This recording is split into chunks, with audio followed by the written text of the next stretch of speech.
high atop 1926 Hollywood Boulevard, you're listening to SoFloRadio.com.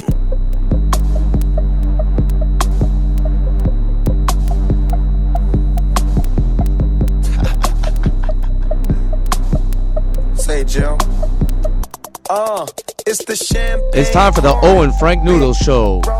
You can reach the show 954-990-0036. You can reach the show on Twitter at O and Noodles Show or at HalfMoon20. It's time for the O and Frank Noodles Show on SoFloRadio.com.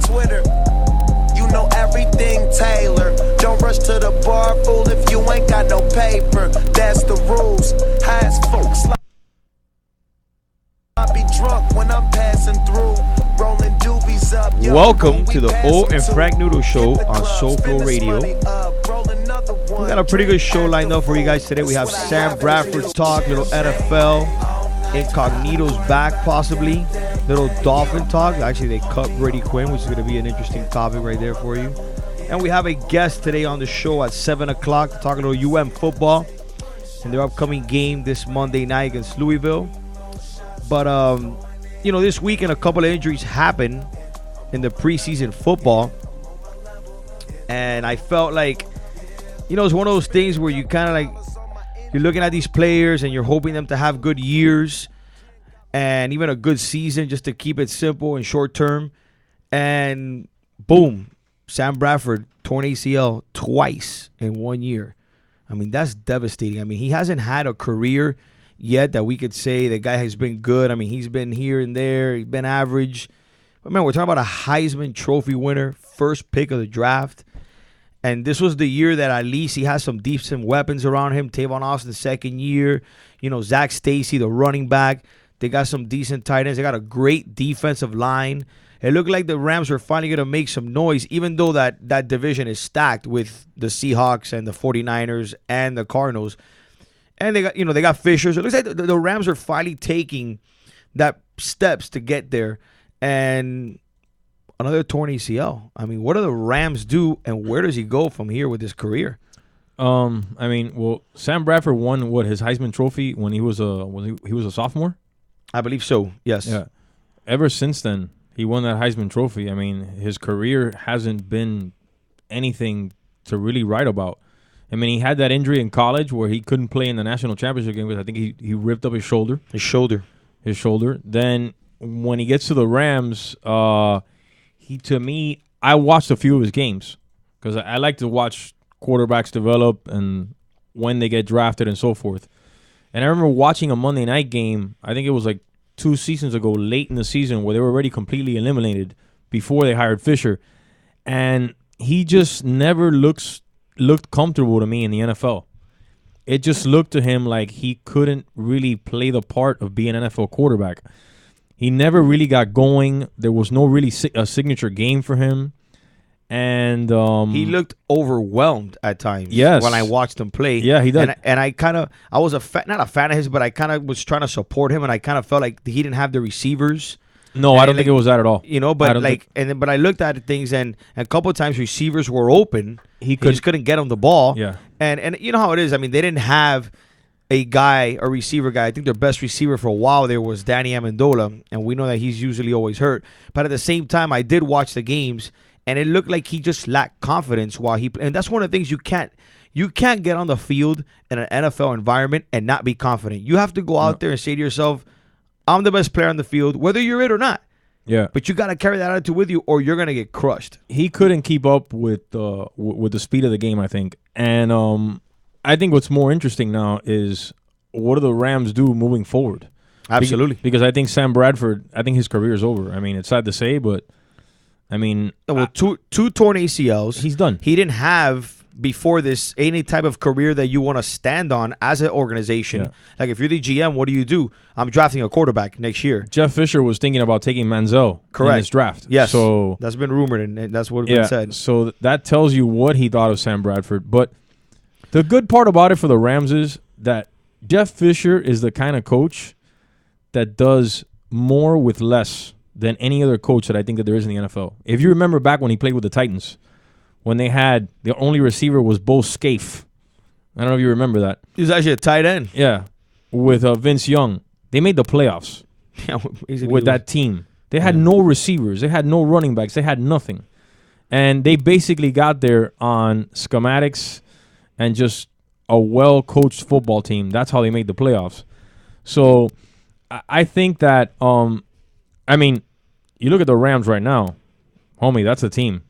You got 4 first-round draft choices on that D-line. Okay? Zach Stacy. You got some good linebackers. All they're missing right now is a quarterback.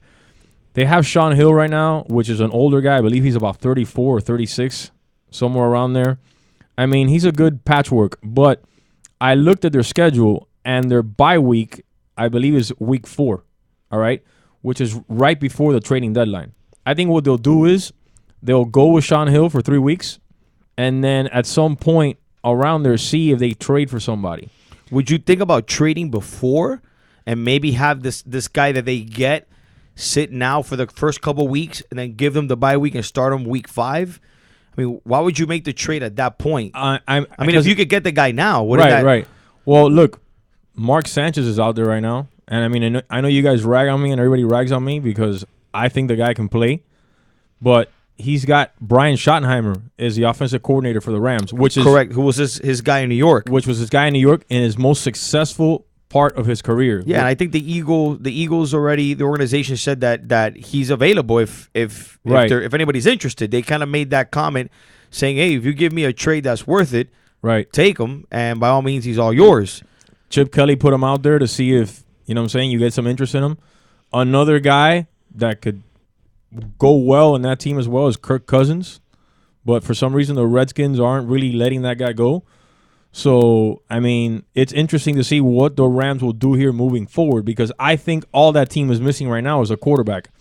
And, I mean, I think even the quarterback of the Patriots, is it Ryan Mallett, has been named as a potential guy they might look into because the Patriots got Brady and they have the kid from I think it was that school that he went to, Garoppolo. Jimmy Garoppolo. He's actually looked better than Mallett. Yeah, he's good. I think that's what I'm saying. So I think the Patriots have put Mallett out there as hey, look, he's out there, and if you guys are interested, at least take a look at him. So at the end of the day, what do the Rams are willing to give up for a player like that eventually might not be the franchise quarterback for the Rams, or do they just suck it up this year with Sean Hill, see where they go? And they know they have enough weapons, and then they try to get number 1 quarterback next year.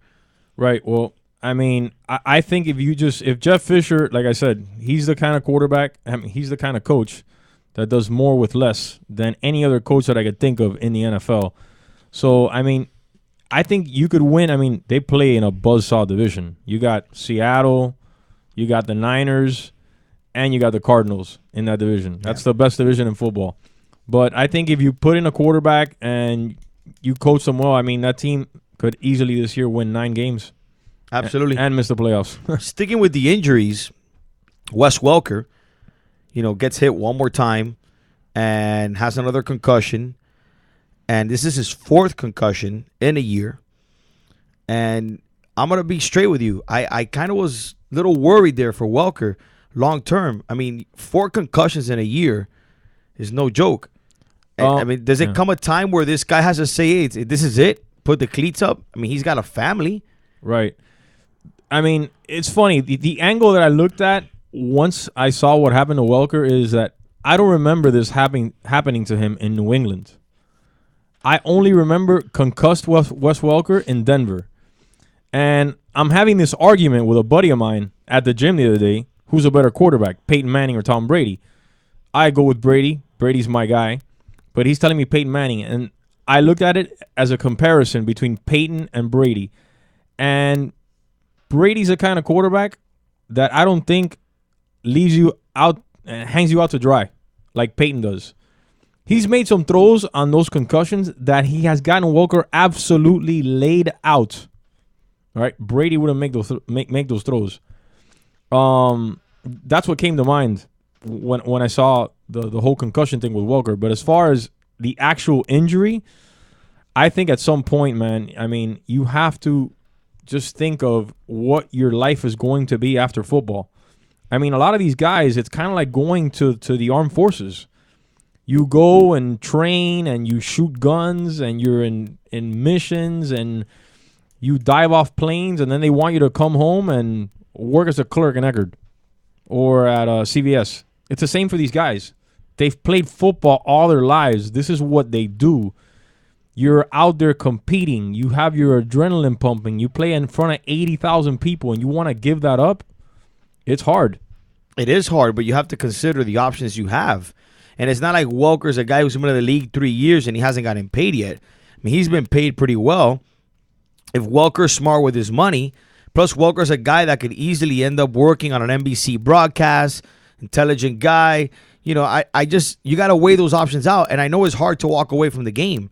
No doubt about it. That's one of the biggest things. You're 100% right. So a lot of players, when they retire, they say the most difficult part is just walking away from the locker room environment, hanging out with the guys. That Sunday, running out of the tunnel. And that's hard. But, I mean, you really have to consider, especially the way the sport is now with all this concussion stuff and how the athletes, guys like Junior Seau, have taken their lives because of supposedly this whole concussion syndrome thing. I mean, there comes a time that if I'm Wes Welker, I'm sitting at home, and if someone tells me, hey, brother, you got to start considering maybe walking away from the sport, I mean, I might be like, yeah, it's crossed my mind. It's in there. At the end of the day, I think 80% of him wants to come back, but I think there has to be a small percent, and he might listen to all his doctors and all the neurologists and be like, what do you guys think? And I think he needs to go external. I think he needs to get outside of the organization. Oh, absolutely. I think he needs to go get, other opinions from other neurologists that are going to tell him long-term effects. This is 4 in a year. Listen, the NFL, when it comes down to it, they might be paying out this and they might be doing this whole heads-up campaign. But listen, at the end of the day, they do not care about the players' concussions. They care about the dollars. The money. The money. And what scares me the most about the concussions is Roberts, who's now the second baseman for the Yankees, okay, had a concussion in baseball, okay, which I don't even remember how he got it.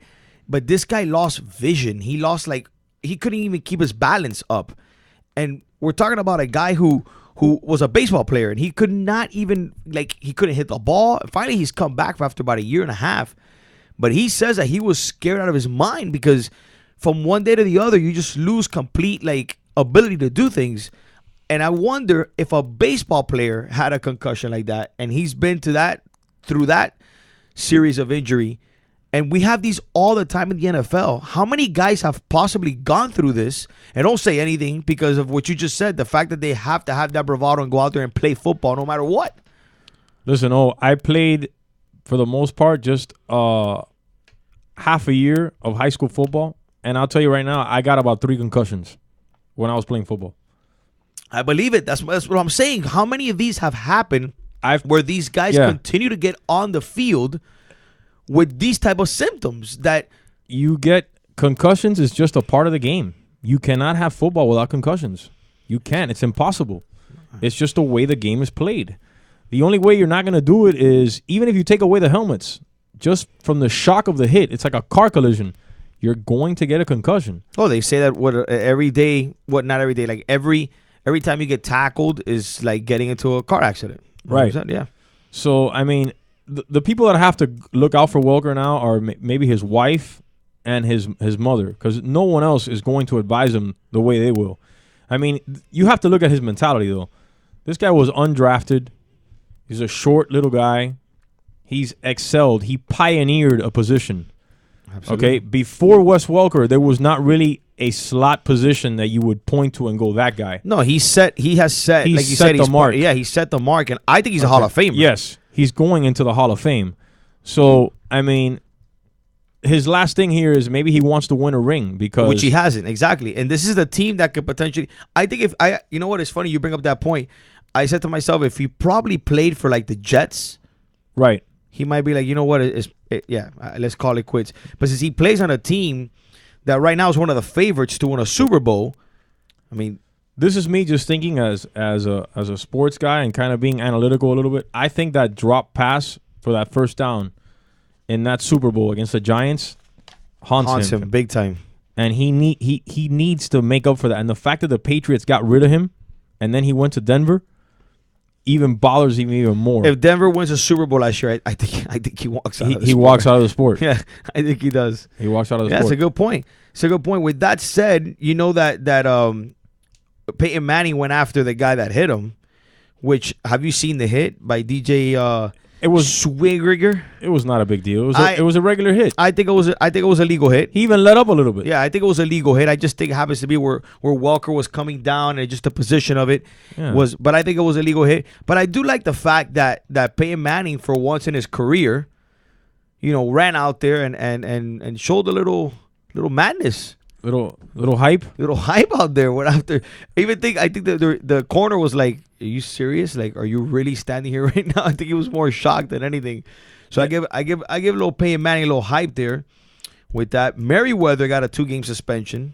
That guy's insane for another crazy hit. I haven't seen the hit, but I mean, hasn't he been suspended and fined more than any other 5 or 6 times than any other player? So I mean, his reputation pretty much is his. He's just a mess. His demise. Merriweather's a guy that grabbed the helmet in the FIU game at the Rumble down here at the Orange Bowl. And he grabbed the helmet and slammed it into the FIU player.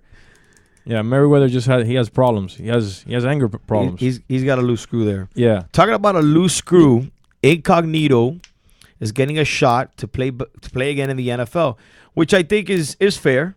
It's fair. As a GM, Frank, and I already know what Frank's answer is going to be, Mr. Noodles here. I already know what your answer is going to be. Do you bring Incognito into your locker room? Yes. If you need a lineman. Absolutely. Can he play? Can he still play? Is he in shape? Then bring it. Well, yeah, he started the past, he's been in the league almost 10 years, and for the past 8 years, he started every game, either at guard or tackle. Listen. The guy can play. Incognito is a good football player. He just ended up in the Dolphins, and then it was just a perfect storm of things of Jonathan Martin and the whole bullying thing. And, I mean, dude, what happened to him is an absolute sham because what he does happens in every football locker room and worse than that. So, I mean, absolutely, the NFL's going to let him back in. What are they going to do? They're going to tell him no? No. He'll sue the hell out of the league. They don't want that. So, if they're going to sign him, he's going to come in, and I hope he plays and I hope he starts. I mean, I had Incognito's side the whole time in that story. I couldn't care less about Jonathan Martin. Jonathan Martin, to me, broke all rules when it comes to football code and locker room, and his whole way of being. He shouldn't have been in the NFL. Of course, he ended up with the Dolphins, but that's another story. But I think that Incognito should definitely get a shot to play, and, I mean, what happened was moronic. Well, Tampa Bay is looking at him, and I'm pretty sure that they're going to try to make a move. But they did make a trade. Mm-hmm. Tampa made a trade with New England. I believe they got Mankins for a tight end. So maybe they filled that spot up that they thought they would be able to get Incognito. But I do think Incognito will get a shot to play somewhere. Like you said, he's a guy who's played in the league for many years. He's a guy you could plug in right away. And I see him, eventually playing football at some point in time this year. Tampa looks good, man. I've been watching them in preseason. I told you. Yeah, Tampa looks good. I told you they don't have a bad little team. I mean, yeah, like Tampa Bay's one of those teams that they could easily go 6 and 6 and 10, but they could easily pull a couple games here and there and end up 9 and 7. They're gonna have a few upsets. Yeah, they could end up 9 and 7 there with a couple of struggle games. I mean, they gotta stay healthy. Yeah, Doug Martin has to be on the field. Their quarterback McCown has to stay on the field. There's no doubt about it. And their defense is probably what's going to hold them because their defense is good. But, yeah, they're one of those teams, and Lovie Smith, I believe, is a coach there now, and he's going to be able to put that team. He's always had a good defense. So we'll see how it goes. I like Tampa this year. I like Tampa a little bit to make some noise in that division. Maybe be a little bit ahead of the Carolina Panthers because the Panthers they have no offense. I feel bad. Her offense is Cam Newton. Yeah, but that's it. They got that wide receiver. What's his name? Jericho Cotchery. And what's the other guy? Benjamin. Rookie receiver. Bro, rookie receiver. That guy he looks. No, he's legit. But he's legit. Is he ready? We'll find out. The thing is with the rules this year that you can't sneeze on the guy. Yeah. Penalty. Yeah, that's it. Penalty. You can throw it to whoever you want. Oh my God! The other day I was watching a game on the NFL Network. How they just keep on playing preseason games, right? And they threw a penalty for it's 5 yards automatic first down for illegal use of the hands, right? I believe that the referees this year are gonna do this. What's the over under on the referees doing this? Illegal use of the hand sign. Like, it's gonna be 1,000. Who knows? But when they showed the replay, and I swear to you, all the corner did was the guy was running a comeback, and all he did just to feel him out was basically put his hands on the guy's shoulder pads. Didn't grab him, didn't push him.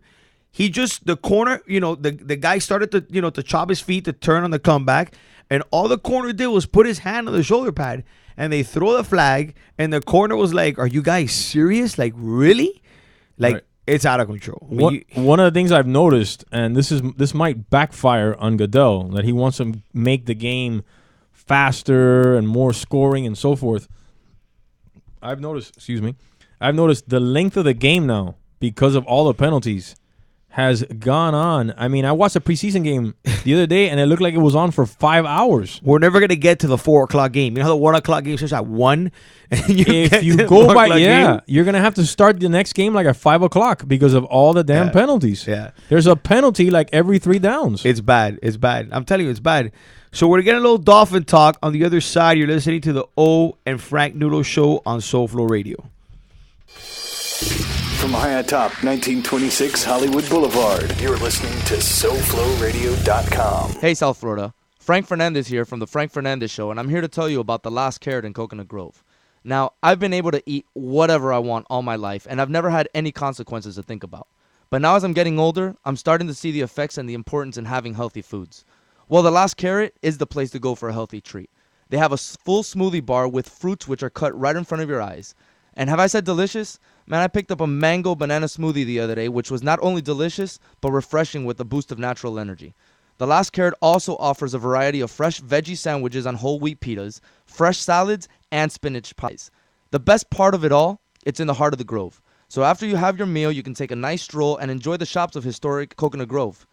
So come on down to the Last Carrot, and don't forget to tell them Frank Fernandez sent you so you can receive that SoFlo Radio discount and have some good, healthy eating. The Last Carrot is located on 3133 Grand Avenue in Coconut Grove, Florida, 33133. By the Glass. By the Glass is a show about beverage culture. Brad Hubbard. What I'm going to do is I'm going to connect the dots on how everything works together. It's really all about how we enjoy things, how we enjoy life, and how beverages play a big part in that. I'm going to bring in people that are going to display their aspect of the culture. I'm going to bring in people that are going to show you different products. We're going to look at places where people go to consume these beverages and how they all interact. Things are built around the actual beverage itself. By the Glass. Thursdays from 6 to 7. Only on SoFloRadio.com. The Amigo Show with Larry Million. Yeah, I said it. Michael Jordan was the biggest thing in the NBA. LeBron is the biggest thing in the NBA. Same type of star. I'm not going to argue who's better today. And you look at that, right, Frank? And I remember Jordan. Like, I rooted against Jordan. You know why I rooted against Jordan? Whoa!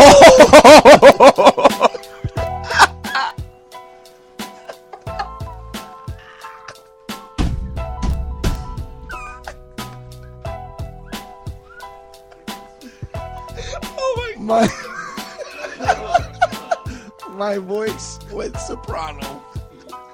Oh my God! No, what I meant to say was do you know why I root against? You have failed. That's what I was trying to say.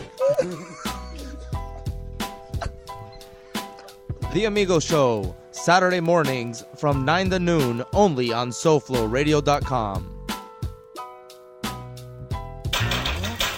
Say, remember when radio was fun?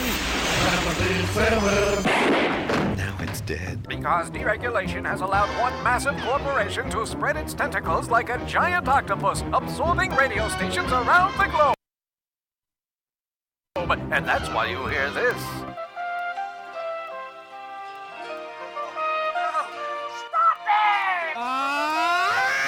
SoFlo Radio will stand and fight the corporate monolith. SoFloRadio.com. SoFloRadio.com. You are tuned in to the O and Frank Noodles Show. Good afternoon, everybody. Hey, we need that thumb to go this direction. On SoFloRadio.com. Let me tell you about the young man we just drafted. You're going to be thrilled every time you watch him as a punt returner.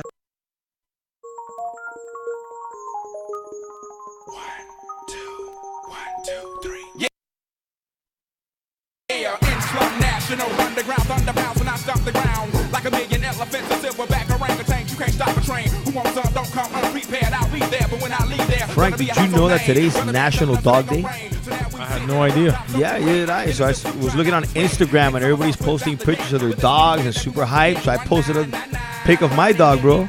Come on, what's up with that? National Dog Day. You post a lot of stuff about your dog. I love my dog. I'm not gonna lie to you, bro. That. It's my homegirl. Your dog is fresh. She's my ride or die. Yeah. I posted a picture of my dog today too. Yeah, of course, man.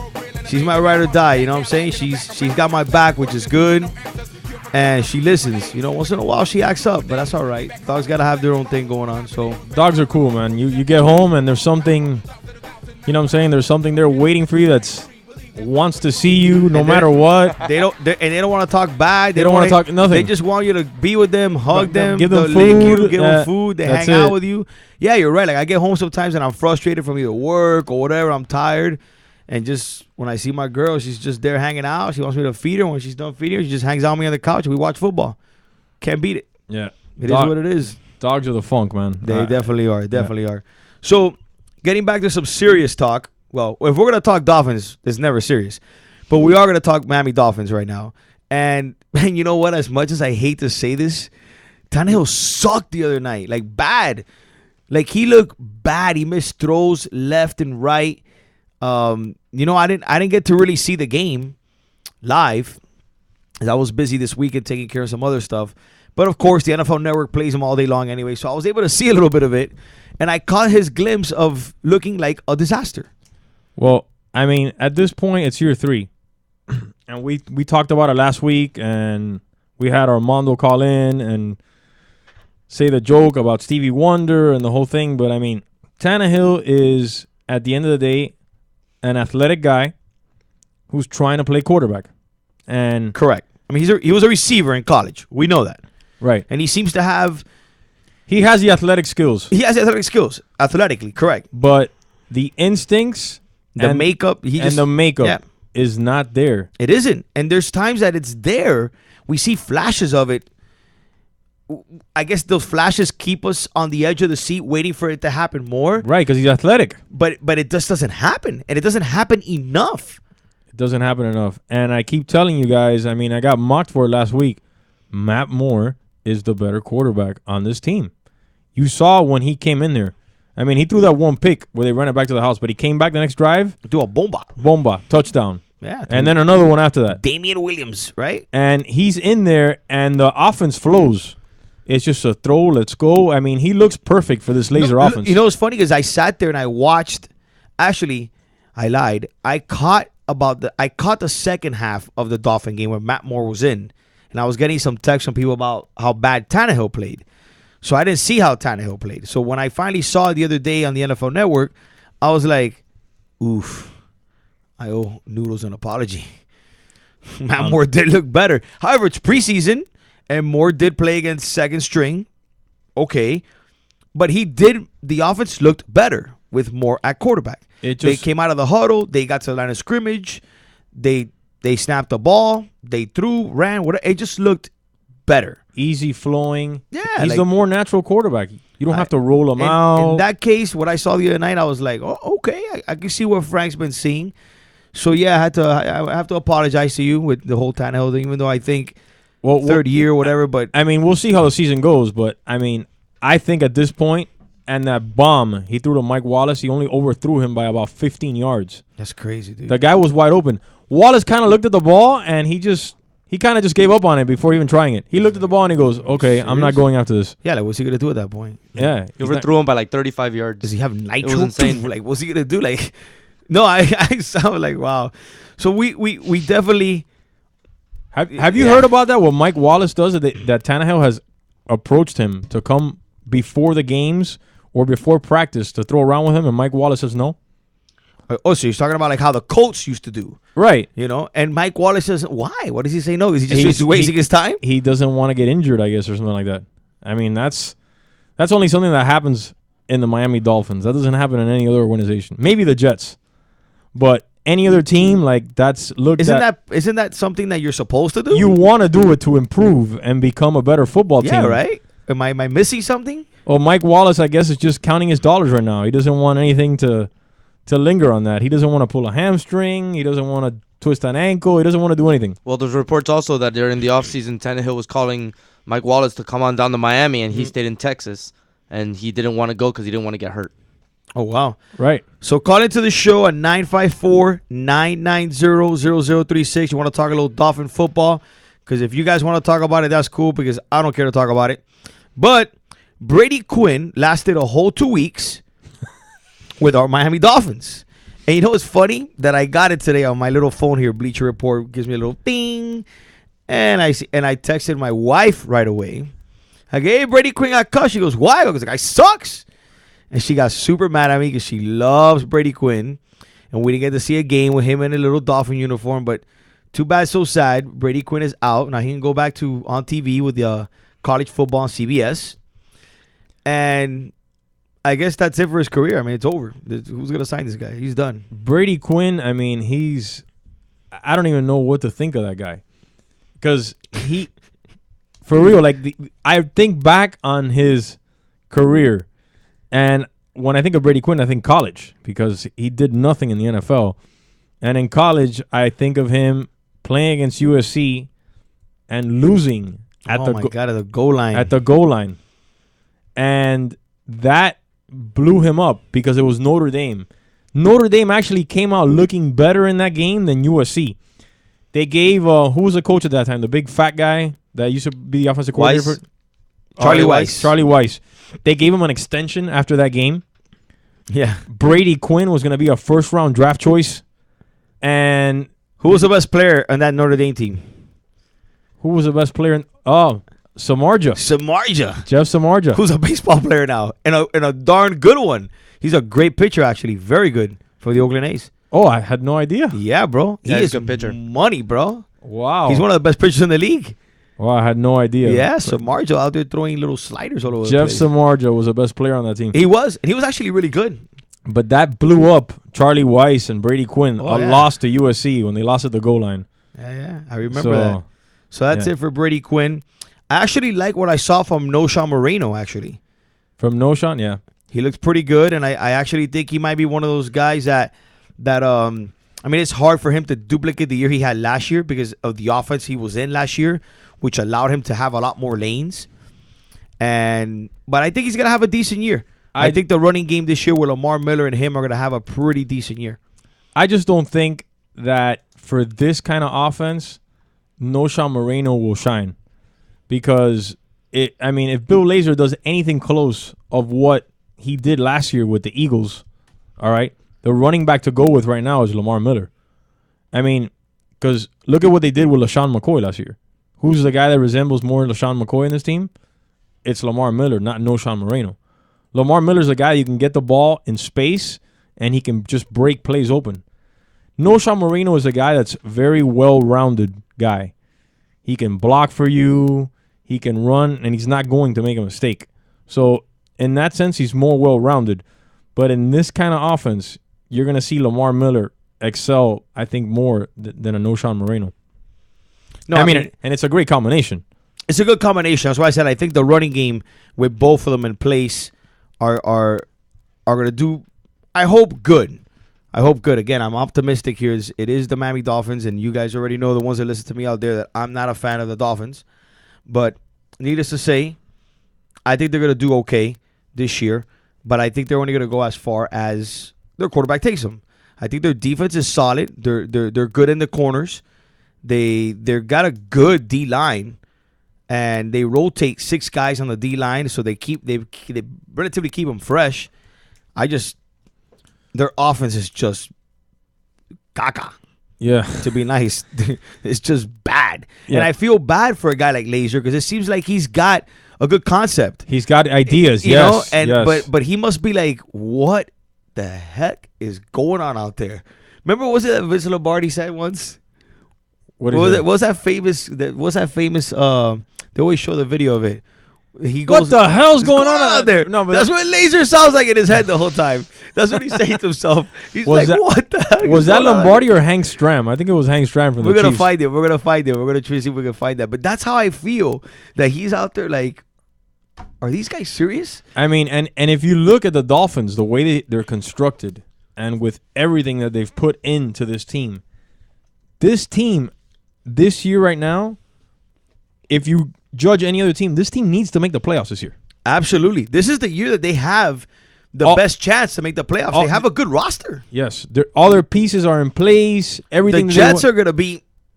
They should be able to beat the Jets. Okay. Even though the rivalry game, and I know it's the Jets, and we'll probably split because that's just the way it is. But if you look at the roster, we have a better roster than the Jets. The Jets' defense is terrible. They have nobody to. What the hell's going on out here? That's what Laser probably sounds like all day long in his head. What the hell's going on out here? So you think the Dolphins are the second best roster in the AFC East? Yes, I think they What are. the hell's going on I think out the Bills here? have a better roster. If they would have kept their linebacker, maybe. Once they lost Kiki Alonso, it went out the door. I just think their quarterback And I have no is also faith. garbage. I have no faith in their quarterback. EJ Manuel is I don't know what he's doing out there. Yeah, He's another. That's he's the one another that they Tannehill. just straight down the Gaga. tubes. I just don't like. Look, the weaknesses on the Dolphins right now are offensive line, quarterback, and linebackers are. I can't tell you yet where the linebackers are going, and the play of Brent Grimes during the preseason hasn't really. I don't know if it's just a preseason. He got paid, or he overexcelled last year, but he's gotten smoked here and there a few times in the preseason. Brent Grimes is a gamer. He's one of those guys Right. that. Yeah, I've seen it too, but I'll give him the benefit of the doubt. It seems that when the season starts, right, he gets a little, little amp, turns it up a little bit, and he's one of those guys. He's just so underrated because he's so small, and people see him out there, and he doesn't get the credit he deserves because he's not your typical corner, prototypical, corner. But man, that kid can play, man. He's tough out there. What I think is going to affect him this year is the fact that he's a handsy corner.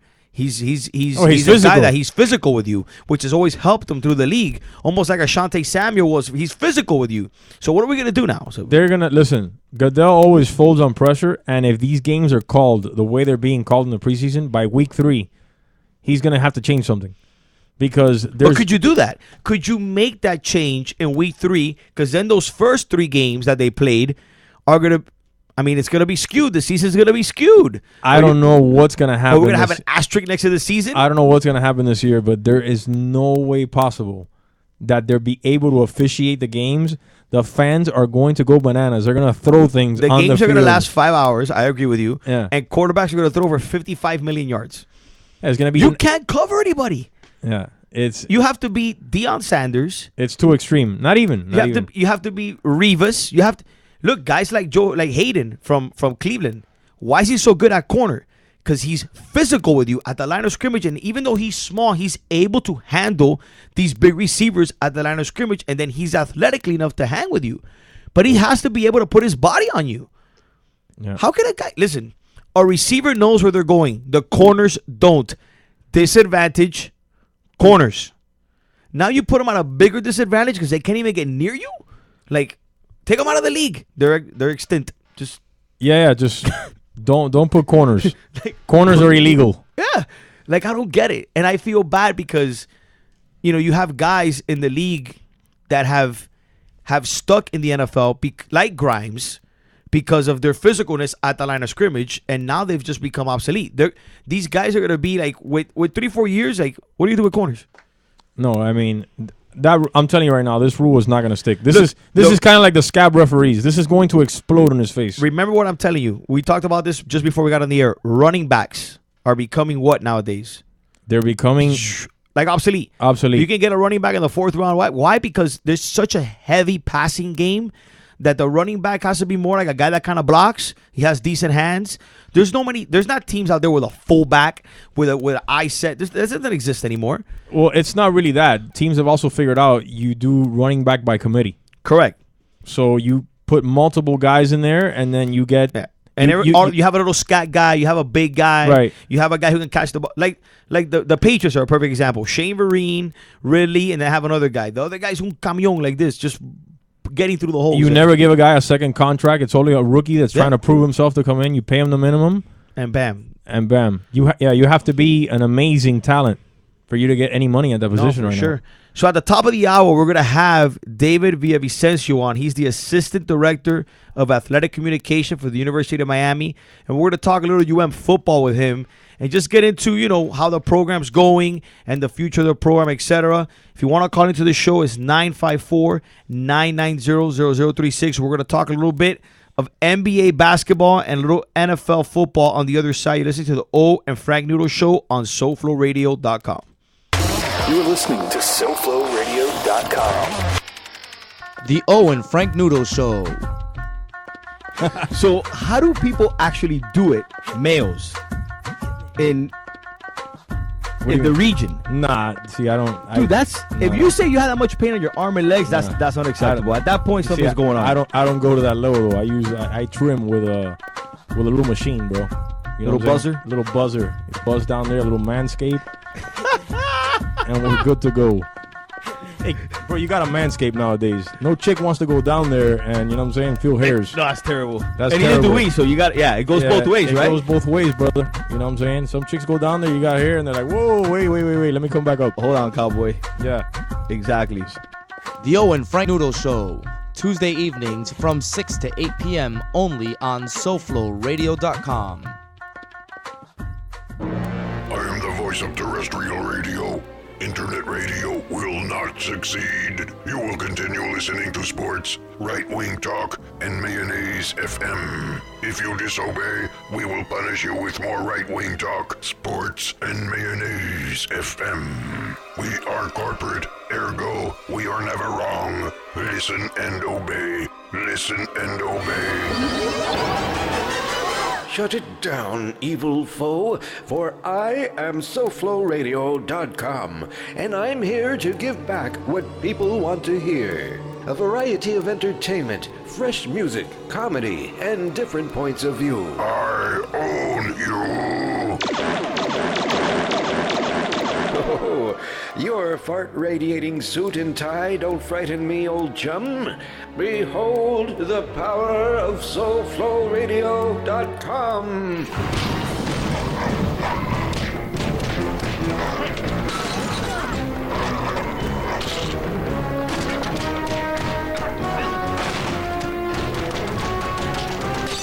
My balls are falling off.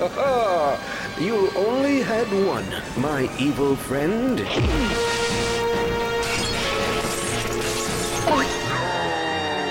There. Now you'll have to squat to pee.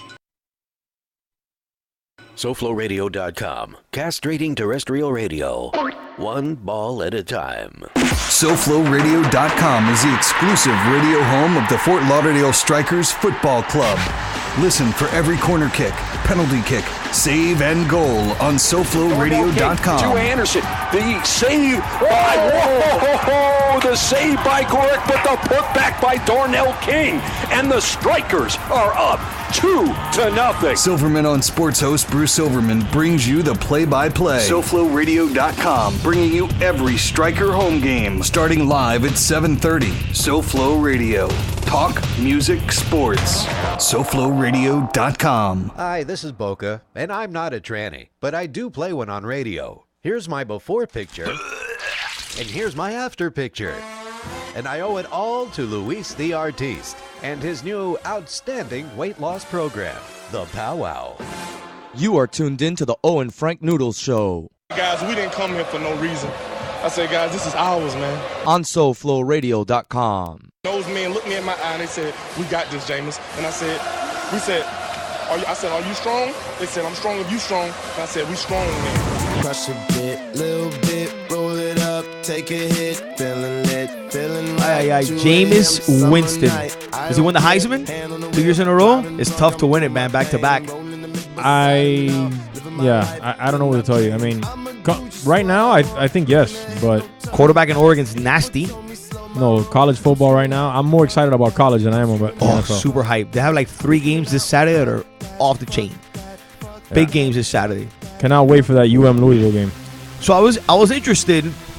I definitely can't wait for UM Louisville. And at the top of the hour, we have David Villavicencio on, Assistant Director of Athletic Communication for the University of Miami. And he's going to give us a little insight on what the Hurricanes look like and some of their strengths. And, what players to look at for this coming year. There's always players that we don't know about that all of a sudden they come out of nowhere. We want to be out, to look out for these players.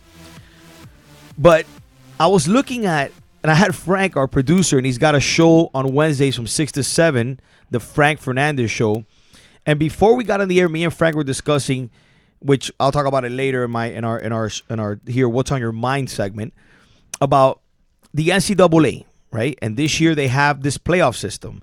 So me and Frank were like, well, are they going to do a BCS or are they doing? So we found out that no, they have a committee that's going to select the 4 teams. Okay, so I'm going to have Frank tell you who's on this committee, and I want you to see if you pick up on something I picked up on. Now you have to pay attention to it because there's a couple of guys in the committee that lean towards one school pretty heavily.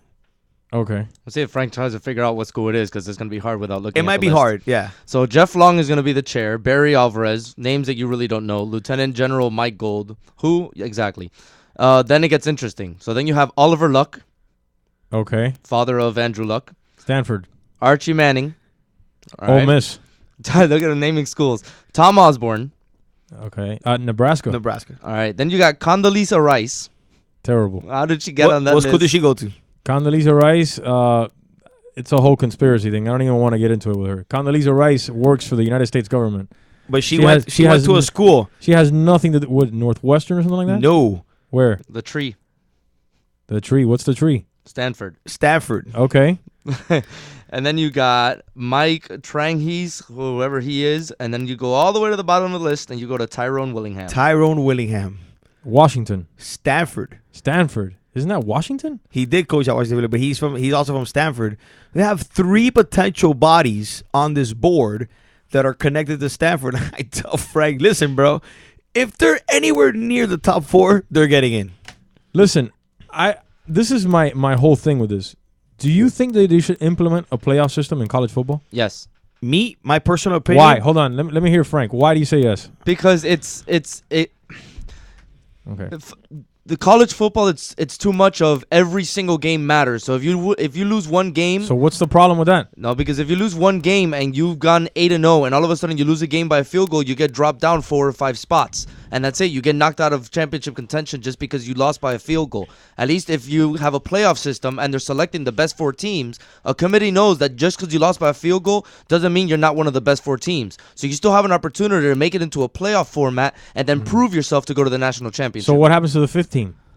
Well, you didn't get in. Everybody's gonna cry about it somehow. If there's 8 teams, the 9th team is gonna cry. This is my opinion. You're not gonna please everybody. This is my opinion. I think people. Let me. I'm sorry, Oda, cut you off. But let me just. Okay, I think people that complain about this are the kind of people that I don't like. This is why we're headed into the world that we're headed in culturally and everything, because one sport is one way, then every single sport has to be that way. I love the fact that college football is the only sport that is not traditional, that you don't have to go through a tournament or a bracket or anything. It makes the regular season so much more interesting than anything else. Every play, every down, every snap, every catch, every run means everything. Because not only do you have to beat the team, but there's a pageantry thing to it where you have to look a certain way in order to beat that team. And I think that aspect of it makes it so much more interesting because we can have conversations that go on for days about who should be number 1, who should be number 2, who should be number 3. No other sport has that where you crown a champion by polls and votes. So the fact that it makes it's so different makes it that much more interesting. And I love that about it. There's nothing more in college that I like the fact that the regular season is so important. Once you get to because every sport has their thing, either whether it be the playoffs or the regular season. College football, because of the polls, has the best regular season in sports.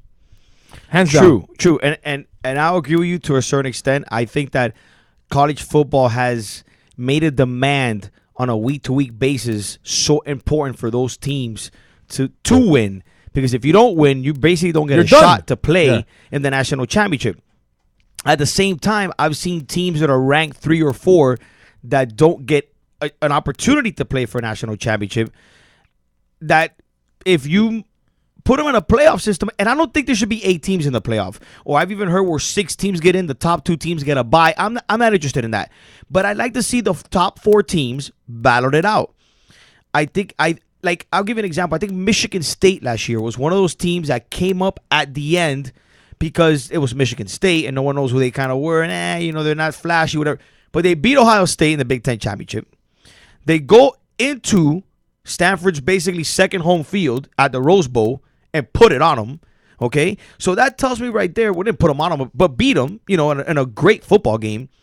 So let's say, for example, Michigan State plays they're the 4 seed and they play the 1 seed. And they have a shot to play for a national championship. I felt bad for those guys. They played at the Rose Bowl. They won the Rose Bowl, and that's great. It's a great achievement. But they didn't even get a shot to play for the national championship because they're Michigan State, because they were the 4 seed, and they didn't get a shot. Because at the end of the day, whatever team wins the SEC conference, so far, in these past couple years, because the SEC has a reputation. I understand, but look what happens when look. Alabama got beat by Oklahoma. Listen, that's also interesting now. The SEC has become so good that it's a detriment to themselves. Oh, of course. Because they're killing each other. They're killing each other, yes. Absolutely. Correct. So this also gives another opportunity for an SEC team. For example, say right now, Auburn and Alabama are ranked in the top 4. So at least 2 of those teams, if it was to finish today, the way it would be FSU, Alabama, I believe it's Auburn and then Oklahoma. And Oklahoma or Oregon. I think it's Oklahoma. But Oklahoma, whatever, regardless. But there you go. You have 2 teams from the SEC, at least with an opportunity to play for a national championship. And in years past, that one team would get in, and the team that lost in the SEC championship would be done, but would potentially beat any other team in the country. Correct. So it kind of gives them. And the thing is that I had mixed emotions because I actually feel the way you feel. I like the fact that it's balls to the wall every Saturday, and you can't make a mistake. But I also like the fact that you could give a team that's sitting on that edge an opportunity to get hot and potentially win a national championship. Go ahead. Let me just so we don't go away from it. I agree with 99% of what you said. The only thing that I don't agree is on trusting a computer system with a formula to come up with who should play in the national championship game. Now, you said, what about the number 5 team? If you're number 5, then you don't deserve to have a chance to be in the national championship consideration. Let's leave that to the top 4 teams. But hold on, because when we do the whole computer, this is the reason why I say it. When we do the whole computer formula, we're always wondering, why didn't the number 3 team get an opportunity when this team beat this team or this team beat that team? So you're kind of eliminating all those conversations of what if the number 3 team got in. So you're giving those 2 teams an opportunity to get in as well. Right, but every system has a debate. Every system, right. Even the NFL. I mean, I remember the Bears a couple years back were horrendous. They got hot at the end of the year. They won the division. They won a game, a divisional game. I forgot who, and they were in the NFC Championship game. And I'm like, wow, the Bears are in the NFC Championship game. I mean, what kind of that was terrible. That was 2 years ago, something like that. Yeah. If you look back on those teams now, I mean, there was so much more better teams than the Bears, and that system put them in. So you're always going to have a flaw in the system because the 4th team could be the 5th team, and the 5th team could be the 4th team. Correct, and that's one of the things that like in hockey, for example, half the league gets into the playoffs, and you're like, well, basketball too. So basketball too. So I mean, I think basically the better team usually wins. I just think in college football, there's a lot of parity now, and you give that opportunity to that team to potentially play for a national championship. I think the better team will still win.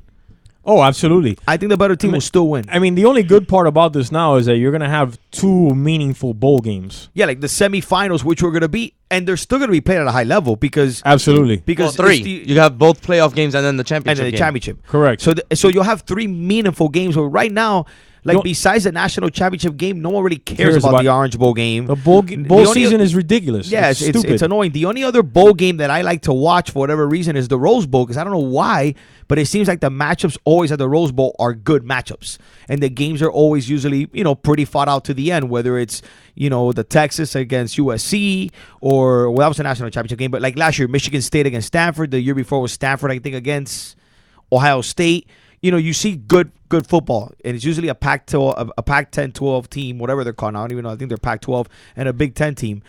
But yeah, I mean, but I do like the fact, and you know what's funny is that if you look at the BCS, and I know we talked about a computer doing the rankings, but I'll defend the BCS.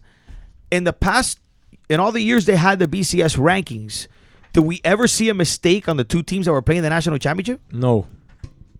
I mean, could we debate it? Could we sit here? On the top of my I head, can't remember the team. one. I can't remember the team, so my argument is going to be useless. But there was, I think it was like 2 years ago that the number 3 team should have made it over the number 2 team. I think it was when Alabama Notre Dame played. Okay, who was the 3 team then? Was it? It might have been an SEC team that lost to Alabama, potentially. The only time that I remember thinking to myself that they didn't pick the right team to play in the national championship game was in 1999. When the Hurricanes ended up playing the Gators in that bowl game, and we absolutely clobbered them. Mm-hmm. And the people that won the national title, I think, was it SC that year in 99? I think it might have been SC. We would have played SC, I think, in the bowl game that year. And we ended up ranked, I think it was 2nd or 3rd in the nation. And we should have been in that national championship game. Okay, I see what you're saying. I mean, I'm pretty sure there's times where the system was flawed, but the majority of the time they get it right. They get it right. I mean, we saw games that were excellent games, except for the couple of blowouts that we saw with Alabama against Notre Dame. But for the majority, like the Auburn-Oregon game was great. The one that Cam Newton won the national championship. Amazing game. So far, the Texas-USC game in the Rose Bowl was phenomenal football game. So they've been able to put the two teams together that really no one could argue, and that gave us a hell of a. Last year's game was phenomenal. Florida State Auburn game was just great. I mean, to the end, if Florida State came back, they had to have a fake punt in the second quarter to even give them life at all, which gave them life. They scored, made it 21-10 at the half. I mean, that was a great game. So I know that it's funny that we say the computer system is kind of like not flawed, but like we allow them to do it. But at the same time, it never screwed up. No. I mean, maybe at least it didn't screw up totally. It left maybe like, we could argue, this team might have should have gotten in, or this team probably should have gotten in. But in reality, most of those games were. Look, the year that Notre Dame lost the national championship, I have to be honest with you, I think if Alabama plays any team in college, they crush them like they did. They would have killed them. I didn't see anybody even getting anywhere near Alabama. Alabama's team that year was loaded. So maybe Notre Dame could have put an all-star team together with another school. I just don't see it. But look, even one year, LSU won a national championship, and they lost 3 games. That was the year. The year that they had this kid at Jamarcus quarterback. Russell. They lost 3 games, and the computer system still they put them lost in. 2 games. 2 games. The computer system still put them in, and they showed that they were the top team in the country. It's only the second time in NCAA history that that's happened. The first time, I think, was like in 1947 or something like that. I looked that up once. That's pretty crazy. So coming up now at the top of the hour, we're going to have David Villavicencio on. He's the Assistant Director of Athletic Communication for the University of Miami. And Frank Fernandez, I think, has a little bit of a game here that we might argue. Let's see. All right, 2000-2001. Florida State was chosen to play undefeated Oklahoma in the Orange Bowl for the national championship, despite their one loss coming to another one-loss team, that game the was Miami terrible. Hurricanes. That was ranked number 2. Correct. Okay, so how are you gonna how if we were the ones that beat Florida State? How did they jump us? I knew there was one recently, and he was right on it. Like we said, there's probably a game out there, and now that you bring it up, that's probably one of those that was skewed, but the majority of the time, how many years of the BCS was I'm going to read this, and it's going to take me a couple segments to read it, but it's listed every single year of BCS controversies, and there's a controversy every single year. Okay, that's good to know. Yeah, I love the controversy. I mean, it makes it interesting. That's what makes the whole thing. You cannot have a perfect system. It doesn't work. Well, look, like last year, Ohio State, hypothetically, if they would have gone undefeated, would have been ranked third. Ohio State won like 20 games in a row. Yeah, and never played for national championship under Urban Meyer. See, there's situations like that too. What if 2 or more teams end up undefeated? So how do you determine which is the team that goes into the strength of championship schedule, strength of conference? Yeah, and last year was a perfect example that the winner of the SEC championship game was going to play in the national title because that's just the way it is. Like you're saying, like Boise. Sorry for cutting you off. You're saying No. that Boise State all those years has no opportunity to play in the national championship because they're in a weak conference. Who's to say that team can't beat Florida State this year? Let's just say. Well, Boise. I mean, at the time what's your argument though? I don't understand. Boise State was undefeated going into the Fiesta Bowl. I think they played so. Oklahoma. Because Boise State is in a weaker conference, why can't they have an opportunity at least to compete for national championship? Well, I think at that point, Boise State didn't have the reputation that some of these teams like an Alabama or an Auburn and those teams with those storied pasts. I mean, that goes into voting. But shouldn't they get the credit for at least being undefeated and get the opportunity given to them? They can, but I think in college football, that's what I'm saying. There's a pageantry to it. You need to prove yourself that you're there. And I don't think at that point they had done that. And didn't they play? Who's it that they ended up playing? They played Northwestern. Oklahoma. No, Boise State played another team. Was it Northwestern during those days or? I don't even know, but Boise State always had one of those teams that they could beat you for one game, but I wonder if you put Boise State in the SEC and play 10 games, I think how they do. I think Boise State's system during their heyday, which was 4 or 5 years ago, was a very gimmicky offense. Oh, absolutely.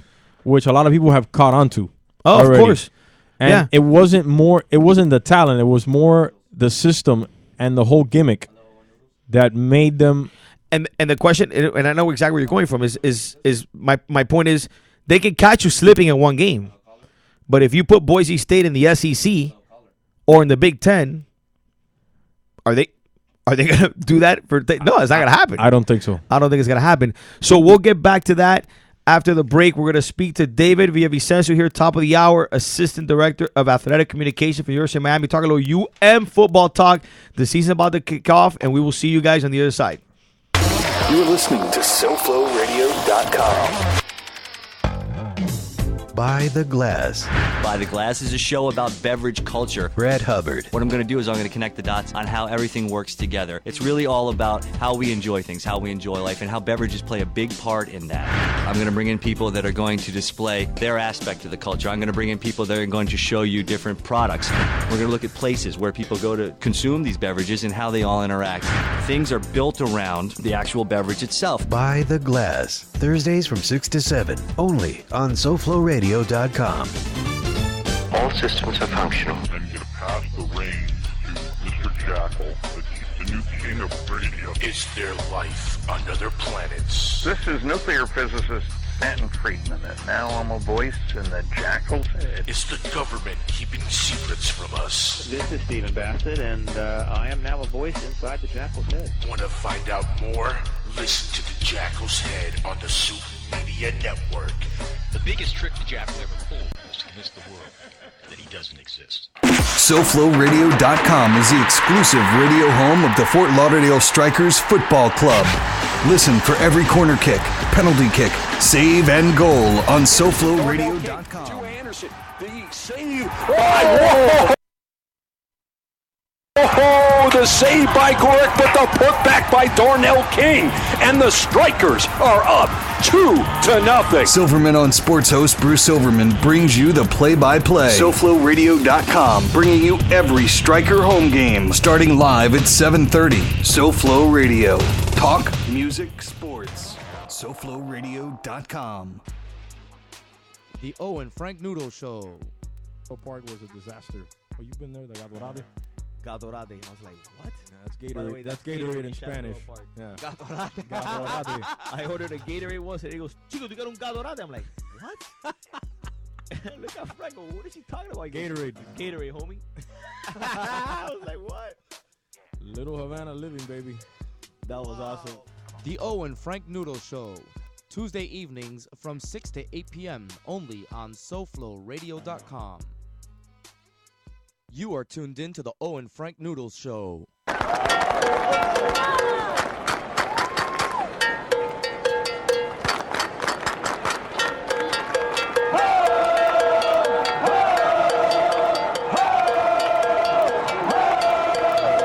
On SoFloRadio.com. Those men looked me in my eye and they said, "We got this, Jameis." And I said, "Are you strong?" They said, "I'm strong if you strong." And I said, "We strong then."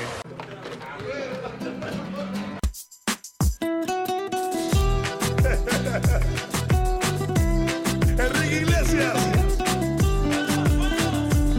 Gente de zona. So we're to continue to play Jameis Winston when I'm not interested in hearing him anymore, really, to be honest with you. So we have our guest on the line, David Villavicencio. He's the Assistant Director of Athletic Communication for the University of Miami. David, are you there, brother? I'm here. What's up, Bo? Nothing much, man. How you been, man? I've been good. Getting ready for this football season. Nice, man. It's good to hear. So, bro, we just wanted to talk to you a little bit and get some info here on UM program. I know a lot of fans are out there listening, and, you know, there's always athletes and players out there that we don't know of yet. But, hey, man, tell us a little bit about the quarterback, Brad Kyle. What's he look like? And obviously he won the job. I mean, he must be looking great out there. Yeah, I mean, Brad was really impressive. So was Jake Heaps. I mean, it was really, really close, like Coach Golden mentioned on Sunday when he made the announcement. Both guys really, they put together a good camp and were impressive, but Brad just edged them out. I mean, it's one of those things with him. What really impressed the staff was that he came in May and he grinded. You know, he was putting in the extra time, getting to know the playbook, putting in work in the film room, and just this maturity and poise, along with the athletic ability that really made him stand out. David, what's going on? It's Frank here from the show. Listen, does he remind you of any quarterback that we've had in the past? And what are his strengths? What does identify him as a quarterback? I mean, one thing that I've seen from being out there at practice is that Brad he really seems to have a confidence and a poise where, I mean, typically a true freshman like that would be a little rattled and he would seem a little jumpy, but Brad seems very calm and collected. He goes through his reads. He can line up the team. He can make a read on defense, point out the mic, audible. Like he's been really, really impressive. And he throws a real nice ball. I mean, crisp spiral, and he hits his targets. We saw him make a few throws this camp that just threading it through defenders and just putting the ball right on target. It was really, really very impressive to see. Does he remind you of anybody? I mean, it's hard to say, man. It's just all the quarterbacks have been real different here. And honestly, it's unfair to really compare him to anybody, but he definitely looks like someone who could be a real good one. Nice. Well, that's good to hear. One of the things we were talking about, obviously, is that obviously if you're Louisville, you're probably going to game plan is going to be, you know, to stack the line of scrimmage, obviously, and have the freshman quarterback beat you. But we know that our running game is huge with Duke Johnson and Joseph Yearby. I mean, what do you see as far as the running game is concerned? Do you see that you know, potentially Louisville's going to stack the line? Do you think maybe UM has anything up their sleeve as far as maybe lining up Duke Johnson anywhere like outside or anything like that to help out to spread that offense a little bit? I mean, one thing that any team that faces the Miami offense is going to have to do is to respect both the run and the pass. Duke speaks for himself. Gus Edwards has been excellent. Joe Yearby and Trayon Gray have both flashed real good talent in their first camp as Hurricanes. But, I mean, the receiving core is one of the deepest in the country. Stacey Coley, Philip Dorsett, Herb Waters, the list goes on, and those guys definitely can make some noise. And I really am impressed by the tight ends. You got Clive Walford, Standish Stobart has been fantastic, and the freshman Chris Herndon has been real good too. So there's definitely a lot of weapons that both can help in the run and the pass. I don't think any defense can really focus on one aspect of the offense because the other aspect will definitely hurt them. Duke Johnson has been kind of rumored to be a Heisman candidate. Is that something on campus that they're kind of pushing, or they're kind of waiting to see how the first couple of weeks go and then maybe start a little campaign for potentially getting a Heisman there? I mean, from what I can say, it's that most of those things take care of themselves. Like, to use Robert Griffin as an example, when he won his Heisman, he had huge games on national TV and when everybody was watching, and it's just one of those things where if he does what he needs to do and the team does what they need to do, it takes care of itself. Absolutely. David, the past couple of years has been subpar, to say the least. Should we expect an improvement with those guys this year. What have you seen out there schematically with D'Onofrio that makes you think otherwise? I mean, defensively, one thing, and it's not just the defense. Really, the entire team came back this camp in incredible shape. Everybody's bigger, they're faster, they're stronger, they've got more stamina. So that's been very encouraging. But defensively, the depth has been huge. The secondary is just real deep. They have 5 legitimate corners. They have 3 returning safeties plus the 2 freshmen in Gayot and Kai Hester, who are fantastic freshmen. Defensive line finally has some real good depth there. We've seen a lot of influx. I mean, Calvin Hurtaloo has made a difference on the defensive tackle spot. Mike Weiss will make a difference. They brought in a ton of DNs, so it's going to be really. I think the defense is poised for a big year. What are some of the players we should be looking for out there? Players that we don't know about, either on offense or defense, that they're going to jump out at us in that Louisville game, that are going to come out and make plays that we haven't heard from. I would say that Malcolm Lewis has had one of the more impressive camps.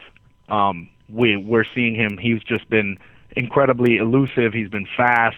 He's been sure-handed, where a year ago he might have been a little tentative coming back. He's definitely full go.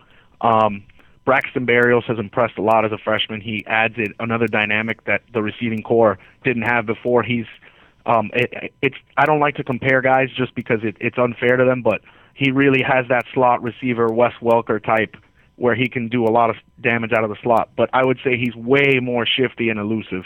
So Braxton is somebody to get really excited about.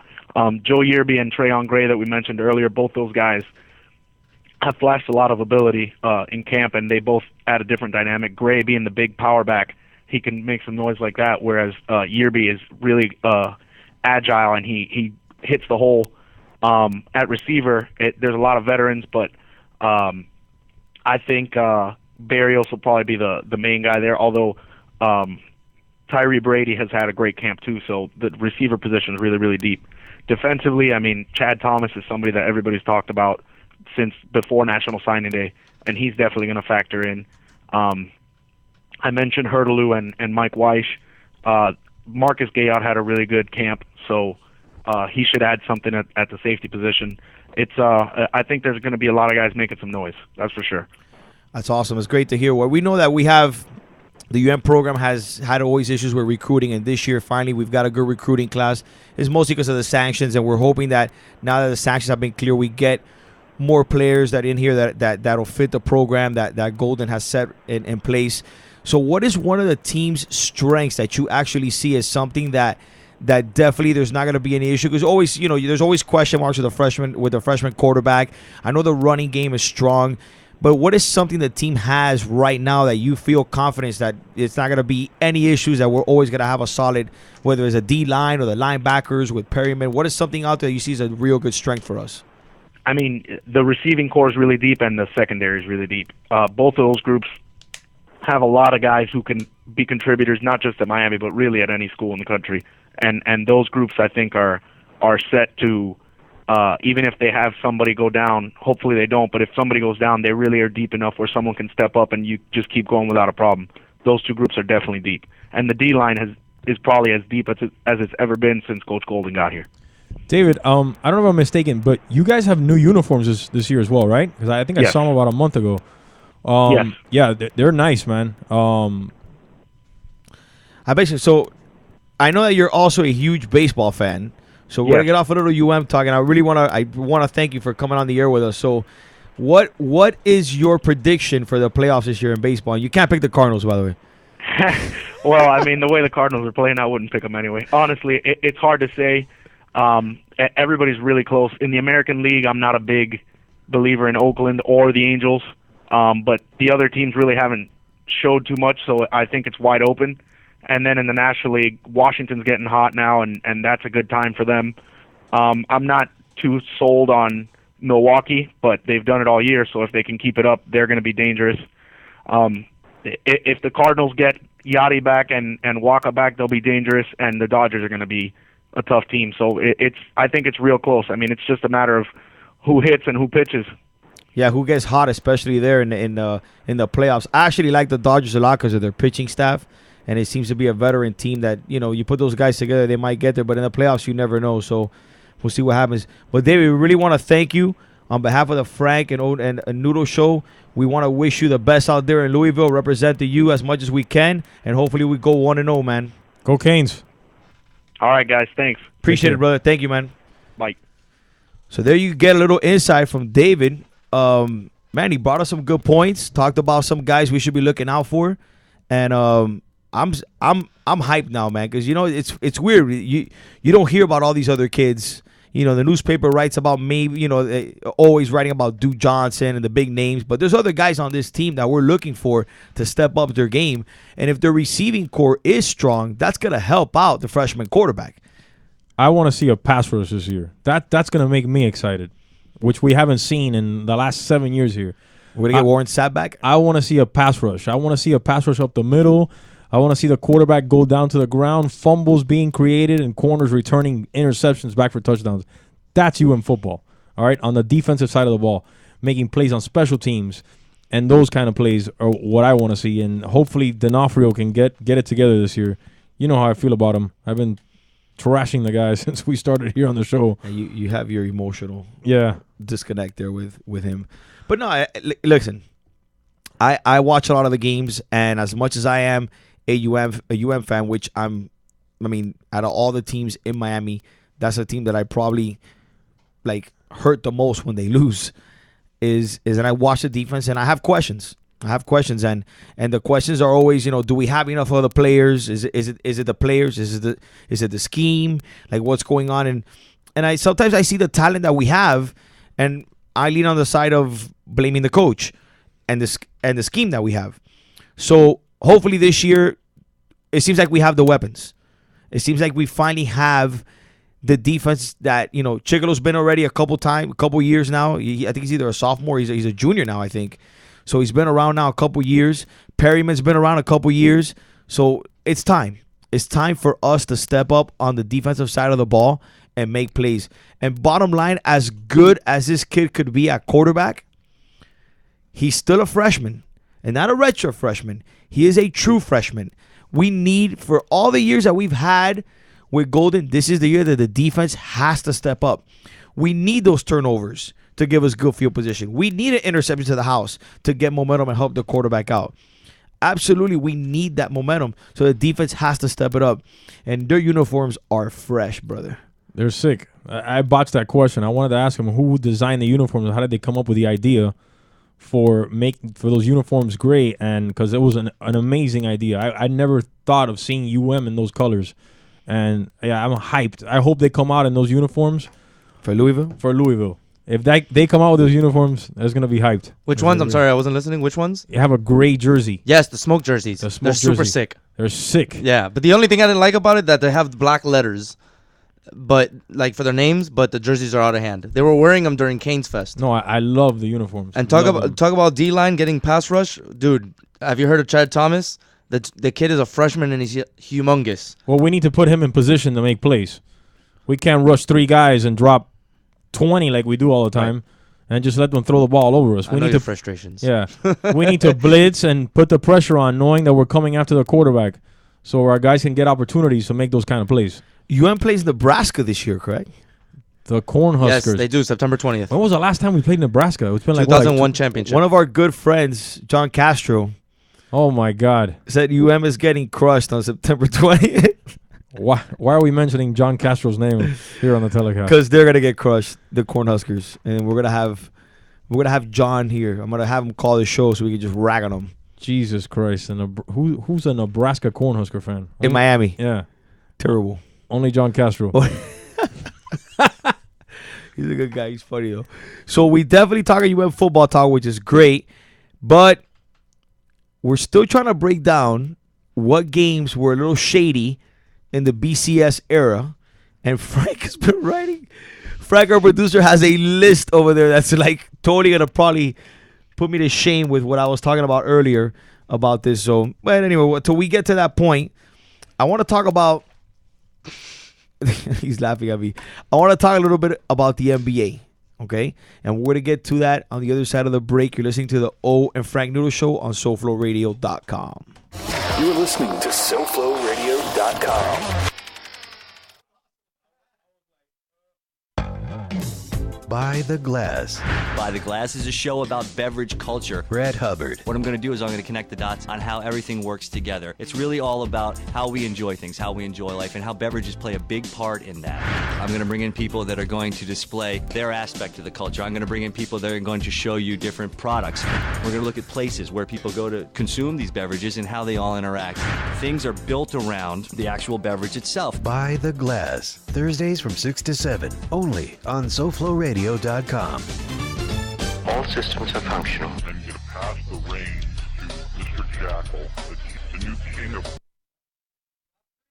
radio. Is there life on other planets? This is nuclear physicist Stanton Friedman, and now I'm a voice in the Jackal's head. Is the government keeping secrets from us? This is Stephen Bassett, and I am now a voice inside the Jackal's head. Want to find out more? Listen to the Jackal's Head on the Soup Media Network. The biggest trick the Jackal ever pulled was to convince the world that he doesn't exist. SoFloRadio.com is the exclusive radio home of the Fort Lauderdale Strikers Football Club. Listen for every corner kick, penalty kick, save, and goal on SoFloRadio.com. To Anderson, the save by the save by Gorick, but the putback by Darnell King. And the Strikers are up 2-0. Silverman on Sports host Bruce Silverman brings you the play-by-play. SoFloRadio.com, bringing you every Striker home game, starting live at 7:30. SoFlo Radio. Talk, music, sports. SoFloRadio.com. The Owen Frank Noodle Show. Park was a disaster. Oh, you've been there? The Gadorade? Gadorade. I was like, what? Yeah, that's Gatorade. Way, that's Gatorade in Spanish. Yeah. Gadorade. Gadorade. I ordered a Gatorade once, and he goes, Chico, you got un Gadorade? I'm like, what? Look at Frank. What is he talking about? Gatorade. Gatorade, homie. I was like, what? Little Havana living, baby. That was awesome. The Owen Frank Noodle Show. Tuesday evenings from 6 to 8 p.m. only on SoFloRadio.com. You are tuned in to the Owen Frank Noodles Show. Not 2, not 3, not 4, not 5, not 6, not 7. On SoFloRadio.com. Hey, and when I say that, I really believe it.